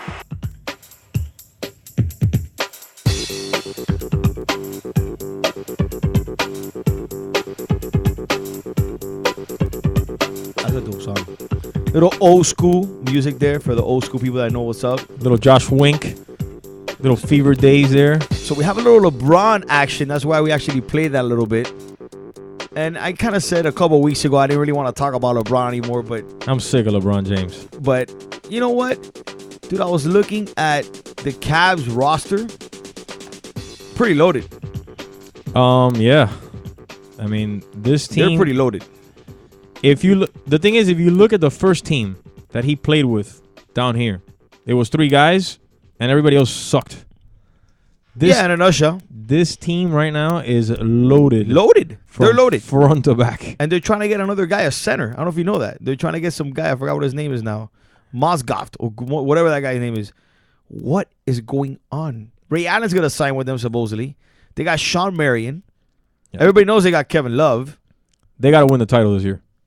That whole little letter he did with Sports Illustrated, mira, crumble it and throw it away. Oh, we're going to take a couple years. No, Papa. You don't got a couple years. If you don't win now. That's it. It's coming again. That team is loaded. It's loaded. I mean, the only weaknesses of the team is right now Kyrie Irving. Kyrie Irving, 100%. He's not an off-the-ball guy. He likes the ball in his hand, and that's not going to happen. Team scores the basket, LeBron's going to be right there. Give me the ball. He's going to... Yeah, he's not a catch and shoot guy either. No, he's not. So I don't know how he's going to identify himself in this offense. You trade Kyrie Irving to the Golden State Warriors for Stephen Curry. Stephen Curry is Golden a catch State and shoot guy. will not never do that. Of that course trade. not. Stephen Curry is 10 times the basketball player that Kyrie Irving is. But that's the type of player that you need. A guy that's willing to come off of screens and come off the ball and shoot it. And shoot it.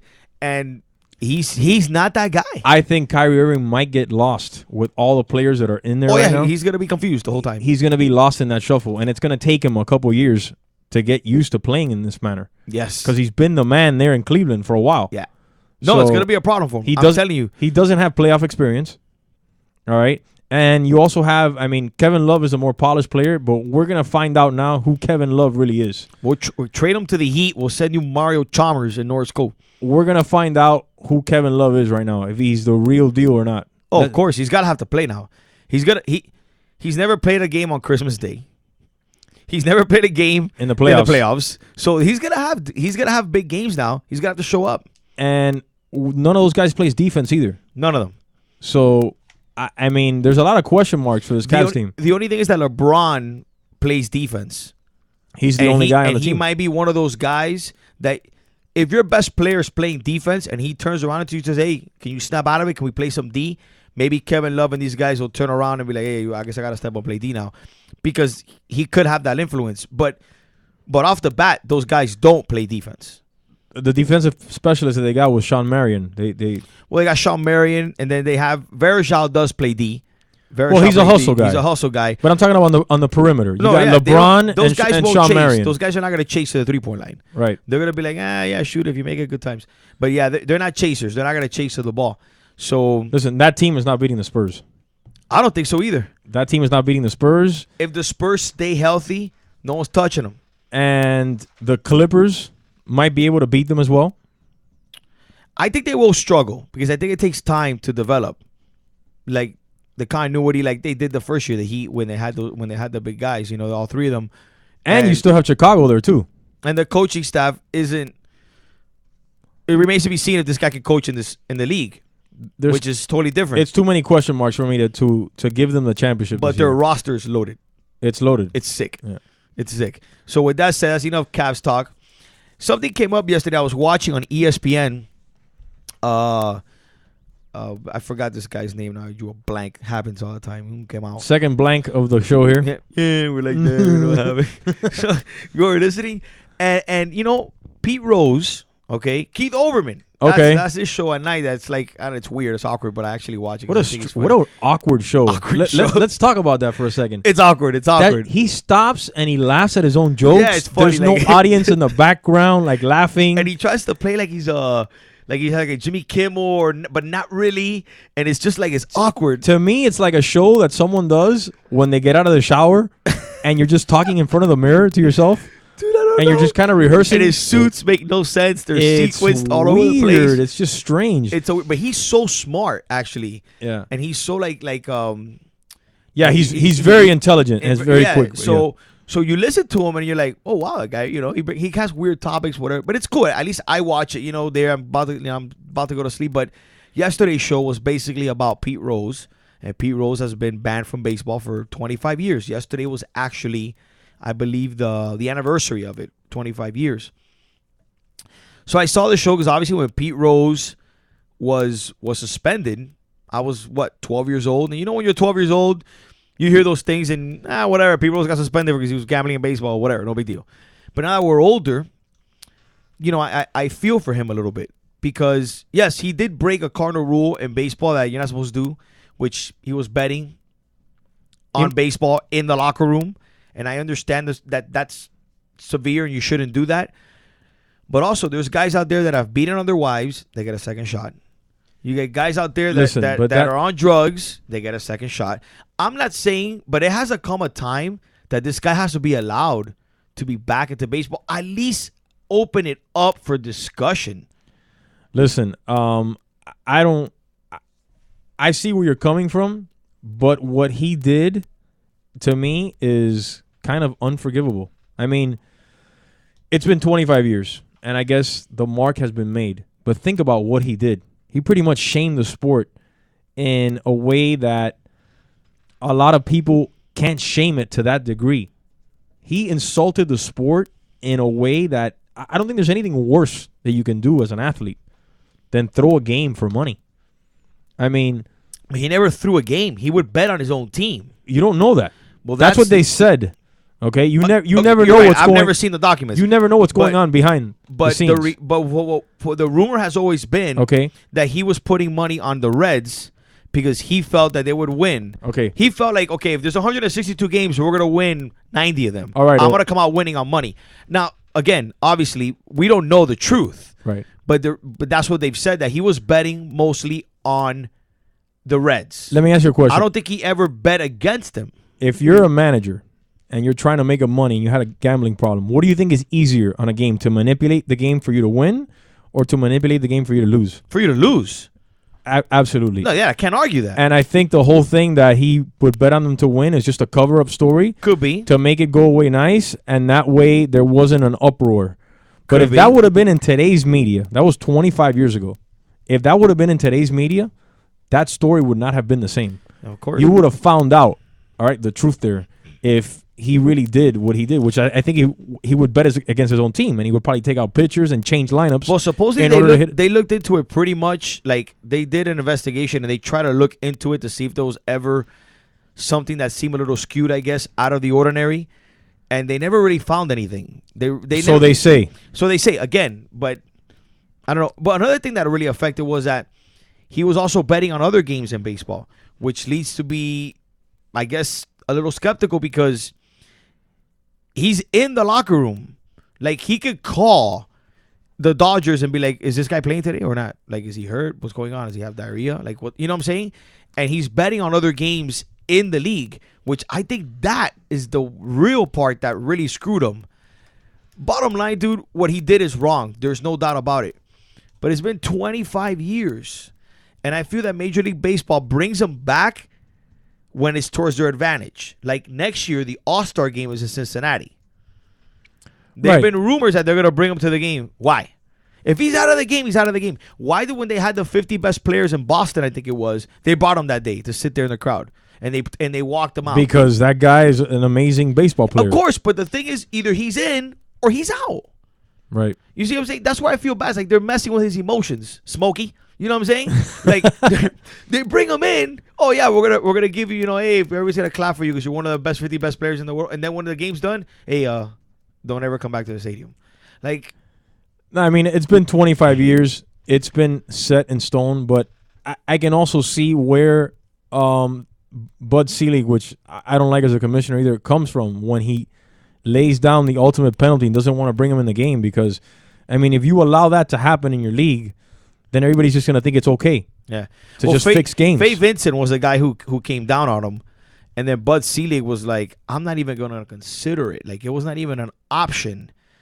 So he made it very clear from the beginning. There was no, like, oh, maybe I'll talk about it. It was like, no, it's not even an option.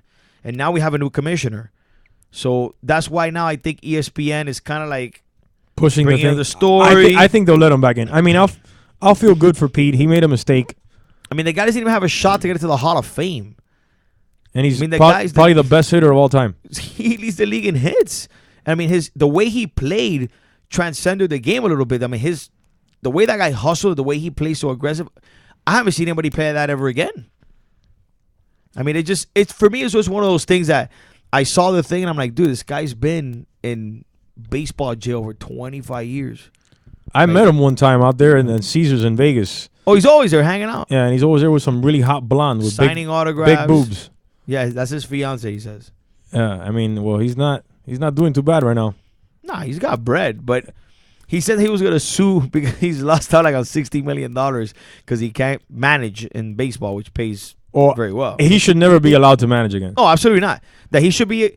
That's a good point. Yeah. Let him in, but there's certain things he can't do. You cannot be part. You can come into the Hall of Fame. You just cannot be part of an organization, coaching or anything like that. Yeah, Frank, what do you think about Pete Rose? I wasn't listening to you guys because I'm doing my homework. But I mean, at the end of the day, I think that he should be allowed into the Hall of Fame. He should apologize for obviously if he was involved in any of the gambling and anything like that. But at the end of the day, the numbers never lie. So why is he going to get his career taken away from him for one unfortunate event that he had? Right. Do you agree with what we said, that he should be allowed in the Hall of Fame, but not ever to manage or be part of any MLB team? Yes, I believe he should be part of the Hall of Fame because at the end of the day, he did contribute to all those numbers. He shouldn't be allowed to manage or anything like that because of what he did. But why is his numbers and his fame going to be taken away from him? Right. Okay. So I guess we're putting Pete Rose in the Hall of Fame then. He's in. He's in. We put him in. We put him in. Pete Rose announced here on this show. First breaking news right here. He's in the Hall of Fame. Pete Rose going into the Hall of Fame next year. Tweet it. Tweet it out right now. Que desastre. Put it on there, Frank. What a disaster. I'm on it. You're on it. All right. So, with that said, our next segment is What's on Your Mind. And we usually go to that at the last round. But I'm going to start off because I think we're going to lean into it a little bit here with the notes that Frank has. So we're going to start with what's on your mind a little earlier because what I'm going to say, what's on my mind, is probably going to segue into what Frank Fernandez, our producer, and he has a show tomorrow from 6 to 7, has been writing notes on for the past 25 minutes. And what's on my mind is, why do we have college preseason polls? Who cares, bruh? I don't get that. It makes no sense to me. And people hype them up like, oh, this team's ranked 1, this team's ranked 5. Who cares? Do you realize that in 2012, Notre Dame wasn't even ranked in the top 25? Well, it's the appetizer. No, there's no appetizer. There's an appetizer. No. It gets you juiced up for the season. It sucks. And it gets you talking on sports radio like we're talking about it right now. No, what it does, so you know what would be better? If they didn't have the rankings, and then we'd have to try to come up with it. Okay, I guess that works. Because they're giving us already, and it sucks. Why is Alabama ranked 2 in the country right now? Why? They lost their starting quarterback. They got smoked the last 2 games they played in last year. Because you got Nick Saban at the helm, buddy. Oh, that's what it is? That's what it is? Do you see my is. point? Why? Nick Saban is God in college football. Why are they ranked number 2 in the country? Well, it makes for discussion. I mean, I'm pretty sure when they came up with the polls, this is a discussion they had. Let's rank Alabama here. That way people can talk about it. You think so? Yes, not absolutely. Not because it's Alabama. It's all about headlines, just being in the news and being relevant. They don't have a preseason like the NFL, so they got to stir it up somehow. And this is the way they do it. I don't have a problem with it. I mean, it's just one of those things that's always like, I hate it because they're like, preseason ranking, blah, blah, blah, blah, blah. And at the end of the season, none of that matters. Down the tubes, caca, like I said earlier. So that's one of the things that's on my mind. There's other things on my mind, but Frank Fernandez, I see that you have a list here of all the BCS games that we butchered. So which one actually you think is the worst one actually? I don't know which one's the worst, but I'm going to run through them real quick. All right. So in 98-99, 1 loss Kansas State finished 3rd, passed over by Ohio State, which was 4th, and a 2-loss Florida team, which was ranked 8th. At the end of the day, they had no BCS bowl game. So Ohio State played Florida in the national championship, and Kansas State finished 3rd and with 1 loss. What was Ohio State's record? I think they had 1 loss at the time. Okay. This is a big deal too because remember the BCS bowl games is what gets you a big chunk of change. And Ohio State won that game. Ohio State lost that game. But they didn't. That was in the championship game. That was in the championship game. Okay. They just got passed over for a no BCS game. These aren't all championship games. 99-2000, Kansas State finished 6th. Again, no BCS bowl as they were jumped over because at that time the Kansas State rule was implemented because of the weak conferences. 2000-2001, we already mentioned it. That was the Florida State jumped Miami after Miami had beaten them earlier that year. In 2001-2002, this is where it gets interesting. Miami played Nebraska. Nebraska was chosen to play Miami despite being ranked 4th in both polls, but the BCS didn't take into effect a late loss of their championship game when they lost. Nebraska. So they went in undefeated to that championship game. They lost that championship game. On both polls were ranked 4th, and they still got to play Miami in the championship game. Ironically, our good friend here, John Castro, just actually sent me a message that the worst was in Nebraska. He's a Nebraska fan, so at least I give him a little credit for admitting that was pretty bad. But yeah, well, it showed on the field. In 2003-2004, 3 teams finished with 1 loss: Oklahoma, LSU, USC. Oklahoma lost 35-7 to Kansas State in the Big 12 championship. National championship was Oklahoma versus USC.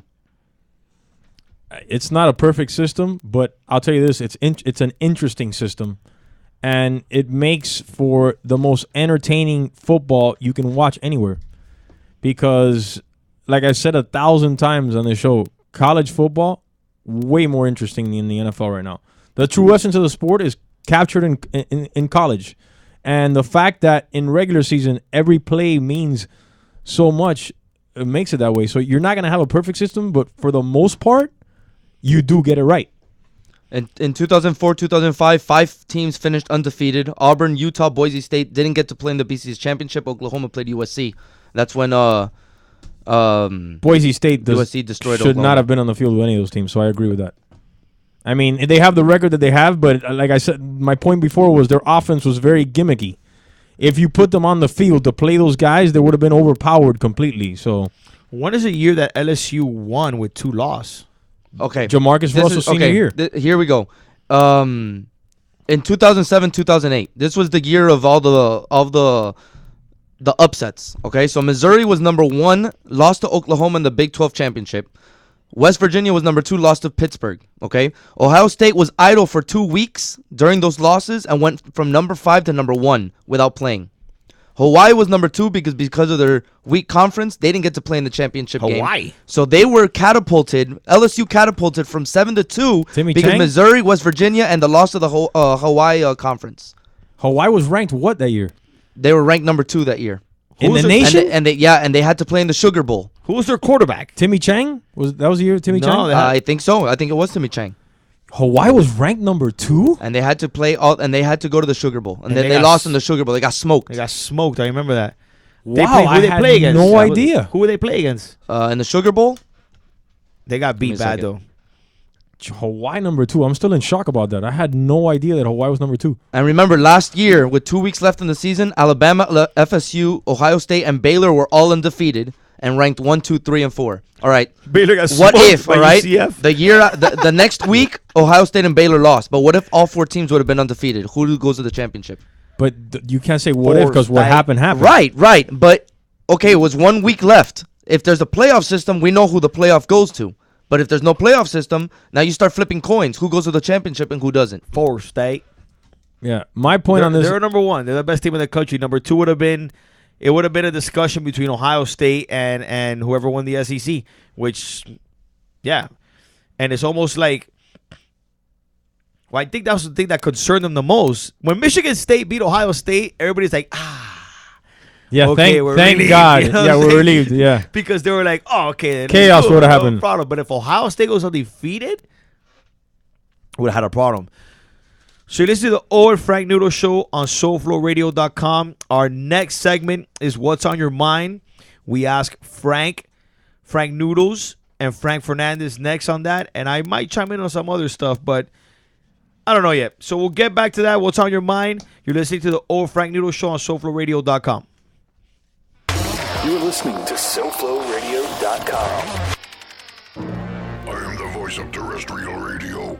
Internet radio will not succeed. You will continue listening to sports, right-wing talk, and mayonnaise FM. If you disobey, we will punish you with more right-wing talk, sports, and mayonnaise FM. We are corporate, ergo, we are never wrong. Listen and obey. Listen and obey.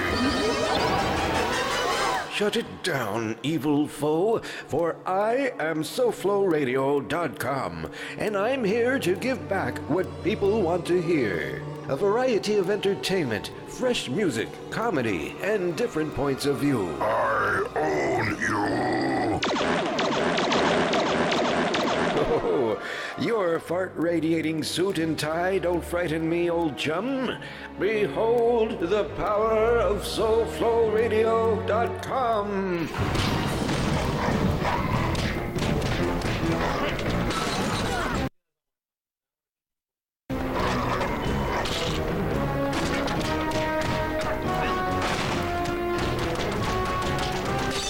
My balls are falling off. You only had one, my evil friend.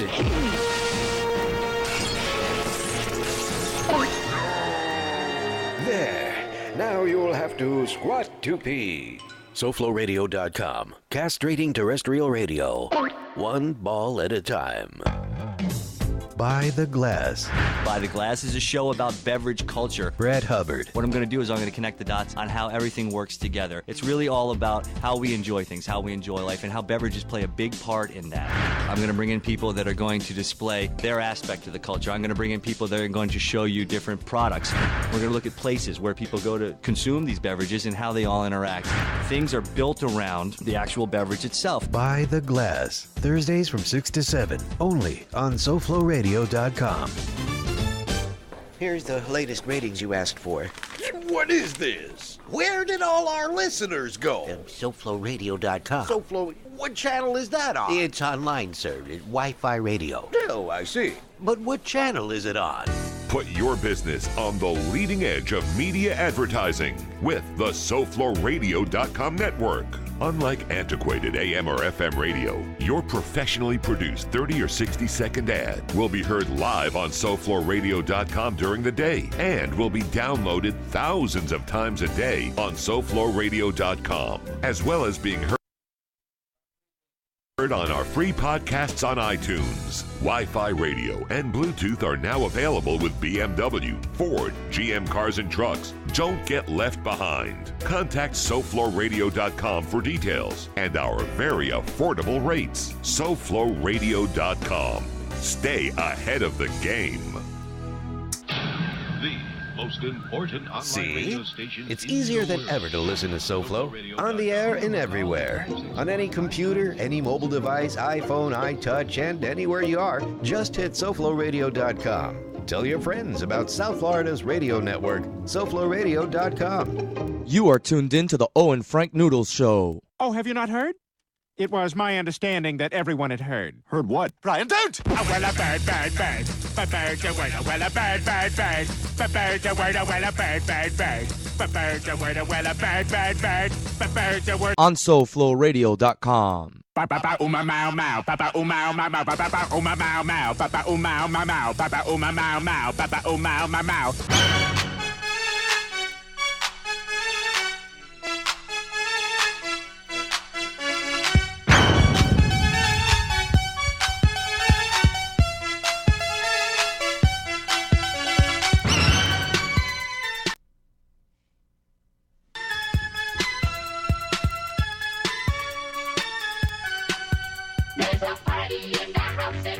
Is this the all-guy skate at Hot Wheels? The all-guy skate. Shuffler's night. Shuffler's Sundays. night.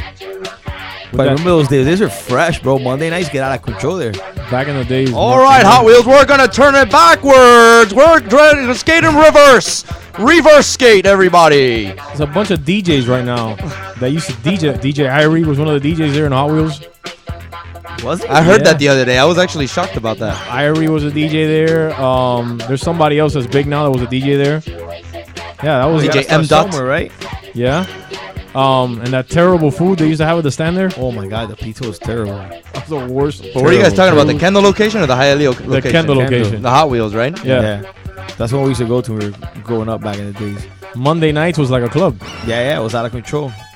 I remember I had to a couple of scraps there. Me and Derek threw a rave there one time. Guys are clowns. I think I went to it. We did a rave there. You guys are clowns. I think I went. Yeah. So Frank, we're here on our last segment and we're trying to implement this process of what's on your mind. And I know you always got these crazy ideas. So what's on your mind, bro? I got a couple things on my mind. Did you guys watch any of the award shows this weekend? The Emmys or the VMAs or anything? I did not. I was actually doing some play-by-play for a CrossFit event, so I was exhausted. Nice, expanding your horizons. You're trying to see what happens here with the future of that. But so tell me what you saw. I know you talked to me a little bit about this morning. So what was going on out there? I don't know. I just think the VMAs get more lethargic and they're not as interesting as they were before. I remember back in the days when you used to have guys like Rage Against the Machine climb the whole stage to the top, and you had Old Dirty Bastard would get on stage and talk out of place, and you had all kinds of strange things going on. Now, those things don't happen anymore. They're kind of just staged and made up.